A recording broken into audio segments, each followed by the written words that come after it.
wala yuzakkihim, tidak akan diampuni Allah, walahum azabun alim, mereka diazab dengan azab yang sesakit-sakitnya. Siapa itu? Siapa mereka itu? Al-musbil. Musbil, pendek aja kalimatnya. Musbil, orang yang memanjangkan jubah, kain, kaki celana menutup mata kaki. Musbil, dipakai ini satu-satunya. Jadi kalau ketemu orang tak nengok ke atas, nengok ke bawahnya.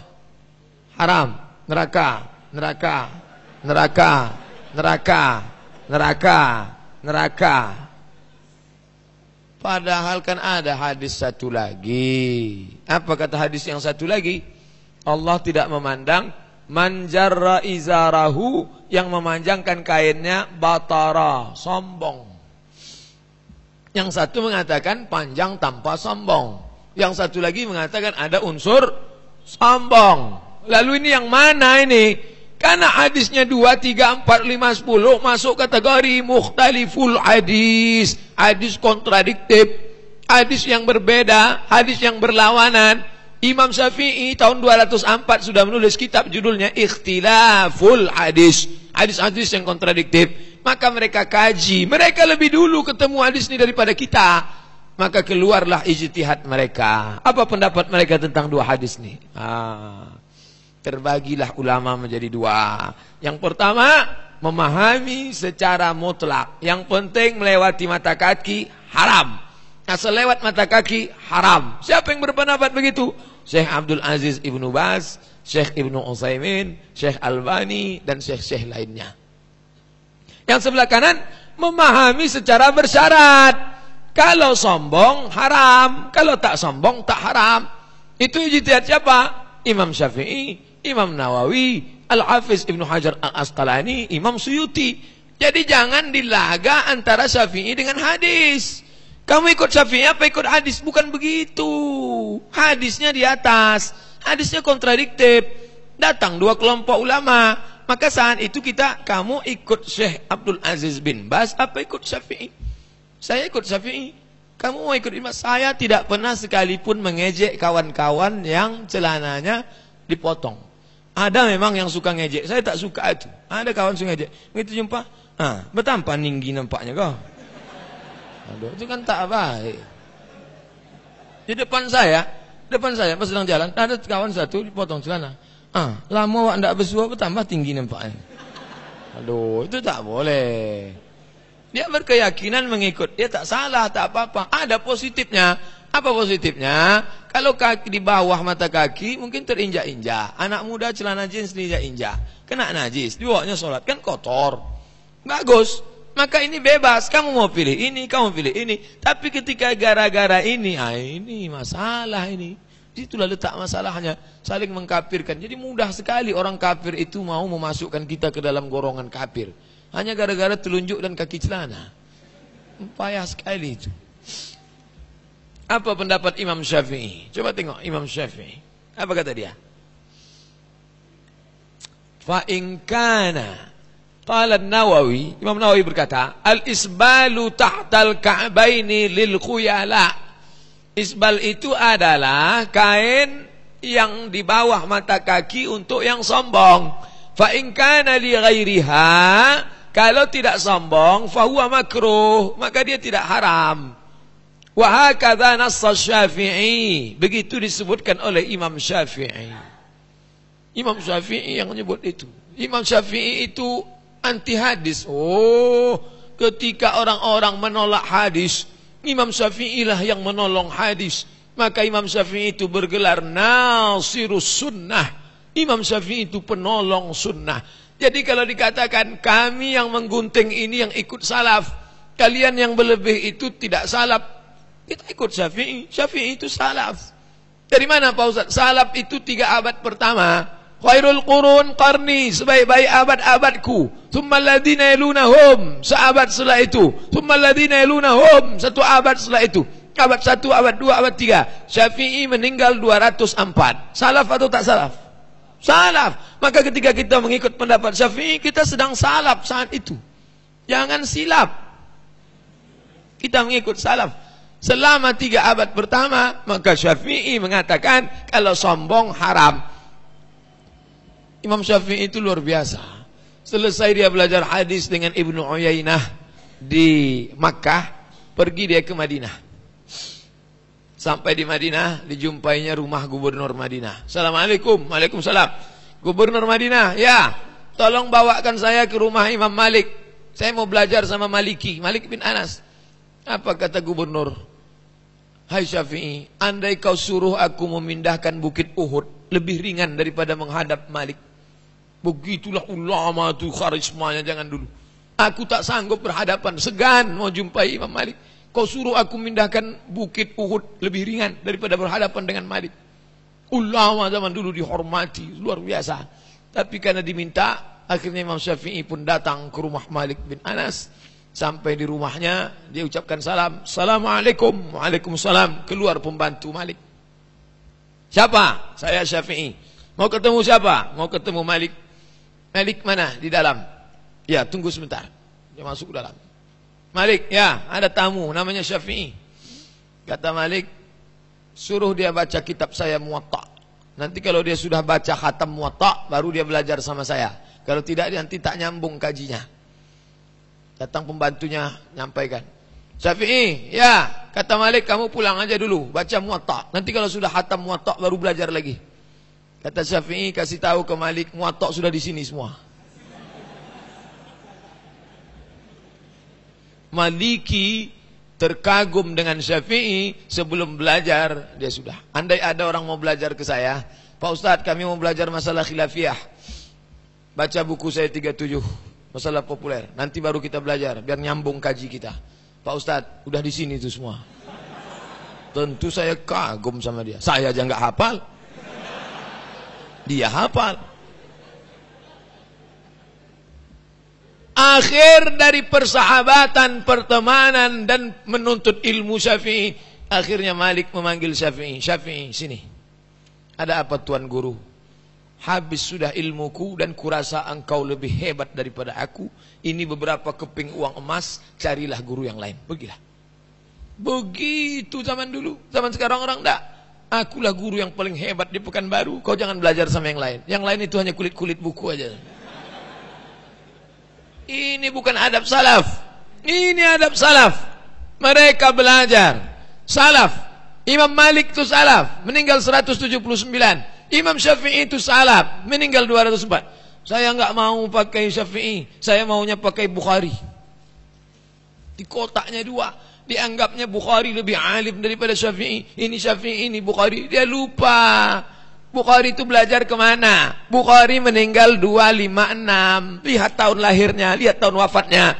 Bukhari meninggal 256. Bukhari punya guru, siapa namanya? Ahmad bin Ambal, meninggal 261. Ahmad bin Ambal punya guru, siapa namanya? Syafi'i, 204. Syafi'i punya, jadi silsilahnya ke atas. Bukhari berguru kepada Ahmad bin Ambal, Ahmad bin Ambal berguru kepada Syafi'i. Secara tak langsung, Bukhari itu murid Syafi'i secara keilmuan, tapi murid tak langsung. Jadi jangan katakan Syafi'i tak paham hadis. Nasirus sunnah. Ahmad bin Ambal mengaku, sebelum Syafi'i masuk ke kota Baghdad, kami tak bisa membedakan mana hadis am, mana hadis khas, mana taqyidul mutlaq, mana takhsisul am, mana ikhtilaful hadis, mana nasikh mansuh. Bukan mereka tak paham, mereka paham, mereka tawadhu, tapi ada orang yang lebih paham daripada mereka. Siapa itu? Imam Syafi'i. Yang pertama menulis kitab usul fiqih, Imam Syafi'i. Dipanggilnya muridnya namanya Rabi' al-Muradi. Rabi', ta'al, mari kemari. Tolong ambil pena sama kertas. Datang Rabi', ambil pena, ambil kertas, dicatatnya. Catat. Tulis ar-risalah. Risalah artinya surat. Tulis. Ditulis Rabi' 300 halaman. Itulah kitab usul fikih yang paling tua sekarang. Judulnya Ar-Risalah. Ngomong aja Syafi'i. Tidak pakai laptop. Tidak pakai copy paste. Tidak pakai kitab. Tidak pakai google.com. Ini merasa alim, hebat. Ngajar. Mati lampu, hilang hadis.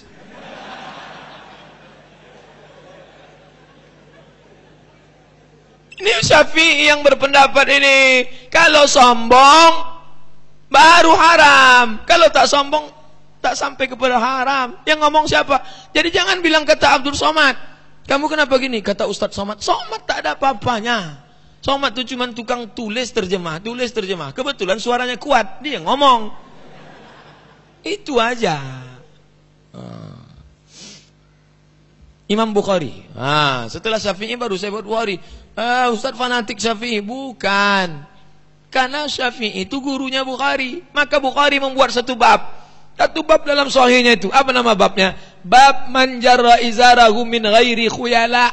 Bab orang-orang yang memanjangkan kain. Bab orang yang memanjangkan kain tanpa sombong. Dibaginya dua.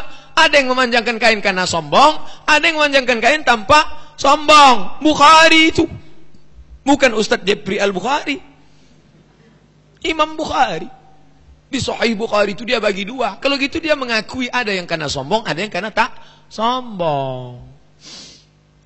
Ini membuktikan bahwa Imam Al-Bukhari membedakan antara orang yang memanjangkan pakaian dengan sombong dan tak sombong. Saya tidak ingin mengajak adik-adik, bapak-bapak yang sudah memotong kaki celana, bukan sambung lagi, bukan. Tetaplah dengan keyakinannya. Yang sudah motong, biarkan aja potong. Yang memotong jangan mengejek yang tak potong jangan mengejek yang motong. Yang perlu kita berantas yang makai celana di atas lutut, yang sedang lari-lari di halaman Masjid Agung. Itu yang mestinya diributkan.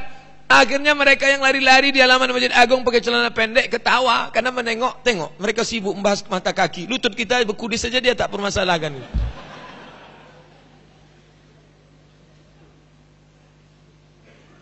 Dalam bab itu ada dibuatnya satu hadis tentang qala Abu Bakar. Abu Bakar berkata, "Ya Rasulullah, wahai Rasulullah, inna ahadan, ada seseorang, inna ahada syaqqi izari yastarkhi. Salah satu bagian kain saya terjulur panjang. Ila an ata'ahad zalik, tapi saya tak berniat sombong." Apa kata Nabi? Lasta mimman yasna'uhu khuyala. Abu Bakar, kamu tidak apa-apa, karena kamu buat itu bukan karena sombong. Kamu tak masuk golongan sombong. Kalau sombong baru haram, kalau tak sombong no problem. Imam Nawawi. Imam Nawawi itu siapa Pak Ustaz? Imam Nawawi meninggal 676. Dialah yang mengumpulkan fatwa-fatwa dalam mazhab Syafi'i, dibuatnya jadi satu. Ulama besar, tidak menikah. Saking kan banyak kitabnya, orang bingung. Kenapa dia punya kitab yang begitu banyak? Meninggal tak terlalu tua, antara 40-50 meninggal. Imam Muslim, Imam Nawawi mensyarah Sahih Muslim. Kalau bapak baca Sahih Bukhari tak paham isinya, buka kitab Fathul Bari syarah Sahih Bukhari, ditulis syarahnya oleh Al-Hafiz Ibnu Hajar Al-Asqalani. Kalau baca Sahih Muslim, ada dua Sahih, Sahih Bukhari, Sahih Muslim. Sahih Muslim syarahnya ditulis oleh Imam An-Nawawi. Imam Nawawi ulama besar, ahli hadis, ulumul hadis, ada kitabnya. Dalam bidang fikih ada kitabnya. Kitabnya dalam kitab Majmu' Syarah Muhazzab. Dalam bidang hadis ditulisnya kitab judulnya Al-Minhaj Syarah Sahih Muslim Ibn Al-Hajjaj. Apa kata dia? Hadis tentang musbil, orang yang manjangkan kain. Hadis ini dikhususkan dengan hadis khuyala, sombong. Maka kalau sombong barulah dia haram. Kalau tak sombong, tak haram. Disebutnya dalam dua kitab. Yang pertama, Al-Minhaj. Satu lagi nama kitabnya Riyadus Salihin. Bapak Ibu punya kitab Riyadus Salihin. Bagus. Riyad artinya taman. Salihin, tamannya orang-orang soleh. Sudah diterjemahkan ke bahasa Indonesia. Di situ ada dibuatnya satu bab. Bab sifati tulil qamisi wal kammi wal izar. Wa tarfil imamati wa tahrimi isbali syai'in min dhalik ala sabilil khuyala. Haram kalau sombong. Wa karahatihi min ghairi khuyala. Kalau tidak sombong tidak sampai haram. Riyadus Salihin. Imam Nawawi. Kita hitung sudah berapa imam? Yang pertama Syafi'i, yang kedua Nawawi. Selanjutnya Al-Hafiz. Al-Hafiz. Pak Ustadz, Al-Hafiz itu apa? Al-Hafiz, kalau di Pekanbaru Al-Hafiz itu hafal Quran. Al-Hafiz itu di kepalanya 30 juz. Tapi kalau Al-Hafiz dalam hadis itu artinya orang hafal 300.000 hadis. Nah, ini dia Al-Hafiz. Murid saya ada namanya Al-Hafiz. Quran tak hafal, hadis tak hafal. Al-Hafiz. Al-Hafiz. Apa kata dia? Fi hadhil ahadis, kesimpulan dari hadis ini, jangan dari hukum dari satu hadis, kesimpulan dari hadis yang banyak ini, anna isbalal izari lil khuyala, memanjangkan kain karena sombong, kabiratun, dosa besar. Amal isbal li ghairil khuyala, tapi kalau tidak karena sombong, maka dia tidak sampai kepada haram. Fala yuhramul jarru wal isbal, tidak haram memanjangkan kain dan isbal idza salima minal khuyala, kalau selamat dari sombong. Al-Hafiz itu yang ngomong, bukan Abdul Somad. Al-Hafiz 300.000 hadis di kepalanya. Yang satu Al-Hafiz 300.000, yang satu yang membid'ahkan hafal cuma 3 hadis. Itu pun kalau iPad hidup. Bapak mau ikut yang hafal 300.000 hadis atau yang hafal 3 hadis dengan syarat iPad hidup? Kalau saya ikut yang 300.000, Bapak mau ikut yang 3, terserah. Al-Hafiz, imam besar. Jadi jangan dilaga, kamu ikut Ibnu Hajar apa ikut hadis? Bukan begitu metodenya. Hadisnya itu banyak. Lalu di tengah hadis yang banyak itu berijtihad 2. Yang satu ini, yang satu ini. Kita ikut yang ini karena dia lebih alim, karena dia lebih banyak hafal hadisnya, karena dia lebih banyak kitabnya, karena dia zaman dulu. Begitu ceritanya. Bukan mau menolak hadis. Abdul Somad ingkar sunnah tuh, tidak menjalankan sunnah, letaknya neraka. Saya pernah dikasih tahu sama jamaah, Pak Ustadz, ya, kami sedang pengumpulan dana, acara pengumpulan dana. Yang punya usul siapa kita undang nanti ustadznya? Datanglah satu ngusul. Saya usul, gimana kalau kita undang Abdul Somad? Apa katanya langsung? Abdul Somad bukan ahlus sunnah. Jadi yang dimaksud sunnah itu apa? Hanya gara kaki celana saya menutup mata kaki, saya dikeluarkan dari sunnah. Oh, yang saya ikut itu ulama, bukan saya ikut perampok. Saya tak masalah dikeluarkan dari Ahlussunnah. Memang Ahlussunnah punya bapak dia. Yang jadi masalah itu adalah kenapa umat ini terpecah belah hanya masalah kaki celana. Padahal ulama sudah bahas itu. Ibnu Hajar al-Asqalani abad ke-7, abad ke-8. Artinya apa? Masalah ini sudah putus tuntas 700 tahun yang lalu. Kenapa dibongkar-bongkar balik lagi? Ada apa ini? Kenapa umat ini disibukkan masalah ini? Nggak habis waktu, habis suara masalah ini. Udah berapa lama habis? Udah hampir 1 jam habis suara masalah ini. Saya dulu merasa pulang ke Pekanbaru tidak lagi sibuk membahas masalah kaki celana, masalah telunjuk bergerak. Saya dulu mau pulang ke Pekanbaru, mau nulis buku pedoman ilmu hadis untuk SMP, pedoman ilmu hadis mudah untuk SMA, hadis-hadis pilihan untuk ibu-ibu, hadis-hadis untuk yang mau melahirkan anak, hadis-hadis untuk bapak-bapak, hadis-hadis untuk keluarga yang mau menikah. Itu sampai sekarang tak terwujud. Kenapa? Sibuk ngurus masalah ini. Sibuk. Tengoklah buku saya, mana ada membahas hadis, masalah khilafiyah solat, masalah khilafiyah puasa, masalah khilafiyah kurban, masalah khilafiyah 37 masalah populer. Kenapa Ustaz sibuk masalah ini? Ya karena ditanya begitu. Akhirnya sibuk. Nah, sekarang ini udah menulis tak juga sempat, sibuk diundang Maulid Nabi Isra Mi'raj. Nah ini masalah-masalah. Udah berapa imam? Syafi'i, Bukhari, Nawawi, Ibnu Hajar al-Asqalani. Sekarang masuk imam kelima, As-Suyuti. As-Suyuti mengaku hafiztu mi'atai alf hadis. Saya hafal 200.000 hadis. La wajadtu aqsara min dzalika la hafiztuha. Kalau saya dapat lebih banyak daripada itu, saya hafal juga. Kitabnya berapa? 500 juz. Tafsirnya 2. Tafsir yang satu ditulisnya berdua sama Jalaluddin Al-Mahalli. Jalaluddin Al-Mahalli dengan Jalaluddin As-Suyuti. Maka tafsir disebut Jalal lain. 2 Jalal. Orang yang ngejek disebutnya jalan lain. Yang satu lagi tafsirnya namanya Ad-Durrul Mansur fi Tafsir bil Ma'sur. 2 tafsirnya, saking hebatnya. Kitab dia dalam Ulumul Hadis, namanya Tadribur Rawi Syarah Taqrib An-Nawawi. Imam Nawawi nulis kitab namanya Taqrib.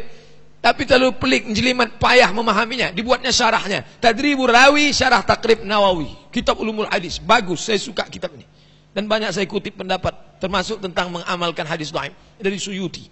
Luar biasa. Dia punya kitab fikih, Qawaidul Fikih, Al-Asbah wan Nadhair, dipelajari di pondok pesantren. Apa kata Suyuti? Al-musbil izarahu, orang yang memanjangkan kainnya, al-muraqi lahul jar tarfaihi, ujung kainnya panjang, khuyala, karena sombong. Fa huwa mukhassasun bil hadisil akhar. Hadis ini dikhususkan dengan hadis lain, la yanzurullahu ila man jarra thawbahu khuyala, sombong. Walaqad rukhisa sallallahu alaihi wasallam li Abi Bakar haitsu kana jarrahu li ghairil khuyala. Nabi memberikan keringanan pada Abu Bakar karena dia memanjangkan, bukan karena sombong. Kalau sombong baru berdosa, kalau tak sombong tak apa-apa. Kata As-Suyuti, bukan kata Abdul Somad. Imam Syaukani. Ada berapa imam? Syafi'i, Bukhari, Nawawi, Ibnu Hajar Asqalani, As-Suyuti. Sekarang masuk imam ke-6, Asy-Syaukani. Imam Syaukani punya kitab namanya Nailul Autar. Kitab Syaukani diakui. Waktu saya ujian tingkat 4 Al-Azhar, dipanggil. Suruh baca tafsir Fathul Qadir. Fathul Qadir punya Syaukani. Saya baca. Selesai baca, Syekh itu nanya, ente SMA-nya di Mesir ya? Enggak, di Air Molek. Sangkanya saya tamat dari Mesir. Dia sangka saya pesek tak bisa baca Arab. Saya baca, habis itu dia tanya, anta darasta madrasah al-i'dadiyah fil Azhar? La, di Indonesia. Yang saya baca itu kitab punya Syaukani. Ini Imam Syaukani dari Yaman. Apa kata Imam Syaukani? Wa dhahirut taqyidi bi qawlihi khuyala, kalimat khuyala sombong, yadullu bi famui anna jarra thawbi li ghairil khuyala, menunjukkan pemahaman bahwa yang tidak sombong la yakunu dakhilan fi hadzal wa'id. Kalau tidak sombong maka tidak masuk dalam ancaman ini. Syaukani itu. Imam Syaukani. Imam Syaukani itu mengaku tidak bermazhab karena dia bisa kembali kepada Al-Quran dan Sunnah. Dia mengaku tak perlu ikut Hanafi, Maliki, Syafi'i, Hambali. Dia sampai pada tingkat mujtahid mutlak. Imam Syaukani rahimahullah. Imam yang ke-7, Sun'ani. Al-Hafiz Ibnu Hajar Asqalani menulis kitab namanya Bulughul Maram min Adillatil Ahkam. Bulughul Maram, tapi hadisnya pelik, ribet, sulit, payah. Maka disyarah, dijelaskan isinya oleh Imam Sun'ani. Inilah dia, nama kitabnya Subulus Salam. Bulughul Maram payah, susah, diperjelas oleh Imam Sun'ani. Nama kitabnya Subulus Salam, syarah Bulughul Maram. Apa kata dia? Wa taqyidul hadis bil khuyala, hadis yang mengatakan tadi masuk neraka kalau kainnya panjang umum, diikat dengan hadis khuyala kalau sombong. Dalun bimafhumihi, menunjukkan pemahaman annahu la yakunu man jarra ghaira khuyala dakhilan fil wa'id. Maka orang yang tidak sombong tidak masuk dalam larangan ini. Sudah 7 imam. Ada lagi yang ke-8, Syekh Dr. Yusuf Al-Qaradawi. Masih hidup orangnya. Sekarang tinggal di Qatar. Diusir oleh pemerintah Mesir karena dianggap ingin mendirikan negara Islam. Karena dia condong kepada Ikhwanul Muslimin. Ulama tertua sekarang, lebih 90 tahun. Masih sehat walafiat, masih berfatwa. Adik-adik yang suka akses internet, cari webnya Qaradawi.net, diupdate terus. Yang update timnya, bukan dia. Salah satu cara memahami hadis, ini metode yang dia ajarkan, jam'ul ahaditsil waridati fil mawdu'il wahid, menggabungkan beberapa hadis yang kontradiktif, digabungkan dalam satu tema, habis itu baru dikeluarkan hukum dari situ. Jangan satu hadis diambil satu pemahaman. Ini komentar dia. Apa komentar dia? Hadis tentang isbal. Banyak pemuda Islam yang bersemangat sangat mengingkari orang lain yang tidak memendekkan pakaiannya di atas mata kaki.